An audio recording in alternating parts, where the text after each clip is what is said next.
আজকে ব্রাহ্মণবাড়িয়া আনন্দবাজার গিয়েছিলাম মাছ বাজারে।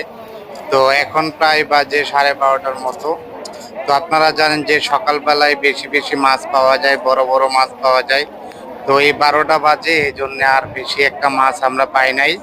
তো আমরা এখান থেকে একটি কাতলা মাছ এবং চিংড়ি মাছ নেওয়ার জন্য এসেছি। তো আপনাদেরকে পুরো ভিডিওটা দেখানোর জন্য চেষ্টা করছি। এখান থেকে আমি বললাম যে আপনাদের বাজারের সেরা যে কাতলাটা, সেই কাতলাটা হচ্ছে এই কাতলা।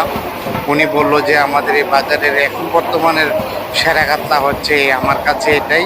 আর কোনো মাছ আপনি বড় মাছ পাবেন না, কারণ যেহেতু 12টা 12:30 বেজে গেছে। তো ওই ভাই আমাকে ডাক দিয়ে বলতেছে, ভাই আমাকে একটু ভিডিও করেন, আমি মাছ কুটি। তো এই ভাই এখান থেকে মাছ কুটে থাকে সব সময়, আপনার এখান থেকে ইনকাম করে থাকে। আপনার এখান থেকে আমি জিজ্ঞাসা করলাম যে কত টাকা ইনকাম হয়।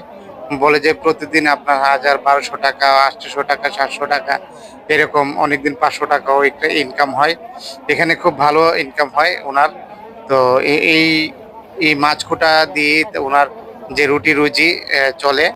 তো এখানে আমরা চিংড়ি মাছ নিয়েছিলাম, এই যে এখানে বড় বড় চিংড়ি আছে। তো এই যে সিয়াম মিয়া, এই যে চিংড়ির যে একটি দোকান, সেই দোকান থেকে আমরা চিংড়ি নিয়েছি, অনেক ভালো চিংড়ি। আর এই চিংড়ি নেওয়ার সময় এই ভাই যা বলেন একটু শোনেন। 12টা দিবেন, 12টা দিলে আপনার বাইরে পাবো, ভাবিরে পাবো, পিন্ডে পাবো, বান্ধবীরে পাবো, আত্মীয় স্বজন পাবো, বন্ধু বান্ধব সবারই তো পাবো। বালা দিতে 1 কিলো কত হইব এটা? 1 কিলো 22 টা।